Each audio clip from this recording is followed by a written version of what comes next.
À mon sens, ce qui devrait nous inquiéter face à ce phénomène, c'est, je crois, l'ampleur et puis le retentissement auprès des personnes les plus jeunes dans notre pays, les plus jeunes, les plus vulnérables, les plus influençables. Je crois que c'est ce qui est plus inquiétant et c'est pour ça que je suis vraiment animé à travailler dans la prévention de la radicalisation pour détecter précocement tous ces comportements qui pourraient devenir des comportements à risque. Alors les signes et les indicateurs de basculement de la radicalisation qui ont été mis au point, je le rappelle, sous l'autorité du CIPDR à l'époque, en 2015, et auquel j'avais participé puisque j'y ai travaillé en tant que chargé de mission, eh bien ces indicateurs de basculement, ils sont au nombre de 5 grands groupes. Mais, les 5 groupes, je continue d'essaimer sur les territoires de France, de faire de la prévention et d'expliquer comment ça fonctionne.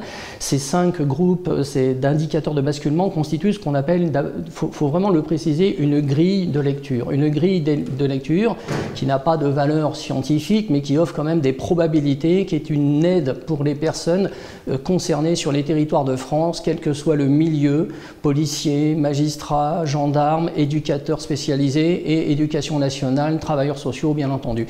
Alors le premier groupe de ces indicateurs concerne les ruptures. Les ruptures, c'est-à-dire les changements de comportement, changements d'attitude, changement de comportement déjà dans la famille, avec un reniement familial, avec des conflits familiaux, avec le rejet de la famille, changement de comportement vis-à-vis de l'école, avec des tentatives d'imposer certaines règles, certains vêtements, si vous voulez, ostensibles de la nouvelle appartenance idéologique des personnes les plus jeunes, avec un souci de provocation parfois des plus jeunes. Avec l'école, avec l'entourage, avec les centres d'intérêt, des gens qui changent complètement, radicalement, si j'ose dire, de comportement, qui changent vraiment du tout au tout et qui sont dans une attitude quand même extrêmement négative, de repli, de rejet global. Ça, c'est les ruptures, on pourrait dire, c'est-à-dire rupture comportementale, en fait. Le deuxième point, c'est, je dirais, les indices et les indicateurs concernant la situation personnelle des personnes et puis le mode familial dans lequel ils évoluent. Là, globalement, je le vois sur les territoires, entre ce qui m'est rapporté et ce que je véhicule, c'est quand même assez en adéquation. Eh bien, on est quand même dans des situations familiales en mode dégradé, c'est-à-dire en mode dégradé, défaillance de l'autorité parentale et des situations sociales bien souvent très fragilisées, voire à la limite de la précarité. Alors là, on est quand même avec des rejets, des grandes difficultés, des rapports familiaux plutôt violents. Le cercle familial, il faut savoir aussi que ça peut décider aussi les plus jeunes, je l'ai observé, sur fond de familles alcoolisées, de familles déjà radicalisées, de familles extrêmement criminogènes, de familles de violence, de promiscuité. On y trouve de tout et parfois on a tout ça à la fois, ou l'un ou l'autre de ces éléments. Ça, c'est vraiment assez prégnant. Et puis des personnes quand même, les plus jeunes en tout cas, assez immatures, extrêmement influençables, parfois impulsifs. On en a aussi qui sont extrêmement dépressifs parce que dans le cercle familial, je l'ai vu à longueur de temps sur les territoires de France, vous avez des jeunes gens qui ne sont pas heureux de vivre là où ils vivent dans leur cercle familial parce qu'il y a eu des violences sexuelles, il y a eu vraiment des troubles, il y a des traumatismes qui n'ont jamais été traités, jamais suivis, et donc une idéologie qui leur offre un avenir, qui leur offre quelque chose, et donc ils veulent y aller.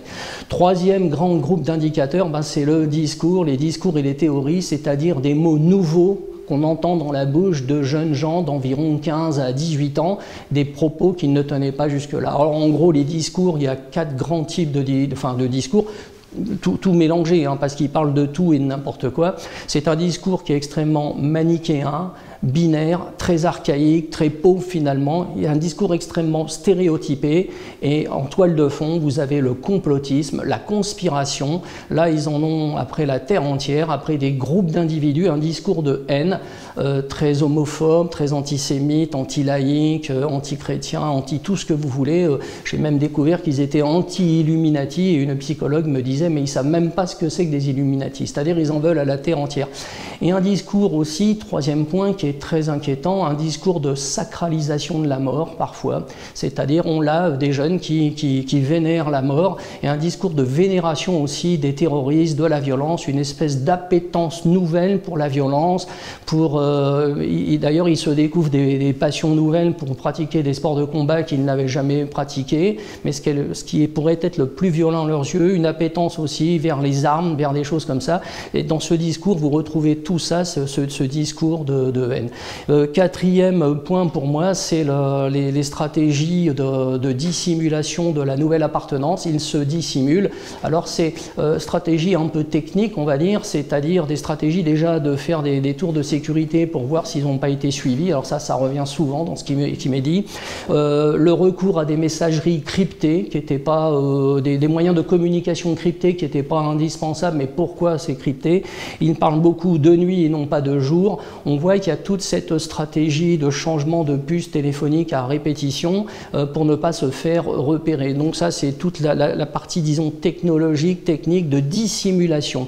Et puis le cinquième dernier point qui est assez important, eh bien, c'est quand même ainsi aussi, c'est tous ceux qui ont déjà été, qui ont eu des antécédents. Alors des antécédents qui peuvent être judiciaire, alors avec des antécédents de violence, c'est pas de la grande violence, c'est de la violence de niveau délictuel. Ce sont des agressions sexuelles, des agressions physiques, des bagarres avec de l'alcool, une appétence pour les armes, pour la violence, pour des conduites de véhicules sans permis de conduire. On retrouve un tas d'éléments. Ce sont aussi le recours à des petites escroqueries, des abus de confiance pour avoir de l'argent, pour pouvoir financer le départ aussi. On en a certains, alors ils ont plutôt 18 ans ceux-là, c'est-à-dire pour financer des escroqueries à la consommation, des arnaques à la consommation. L'autre aspect, alors ça ce sont des infractions de droit commun, avec laquelle cohabite une infraction qui revient quand même, pour certains, quand même, alors ça je l'ai vu, c'est l'infraction d'apologie de crimes terroristes, c'est-à-dire ce délit d'apologie, pour ceux qui ont peut-être un petit peu parlé trop haut et trop fort, qui ont trop montré une vénération pour ces gens-là. Et l'autre type d'antécédents, c'est ceux qui ont des antécédents non pas judiciaires, mais de départ, de tentative de départ vers des zones de conflit pour aller rejoindre des organisations idéologiquement très proche de ce qu'ils souhaitent. Voilà les 5 grands groupes très résumés des indicateurs les plus prégnants que l'on voit auprès des plus jeunes en particulier.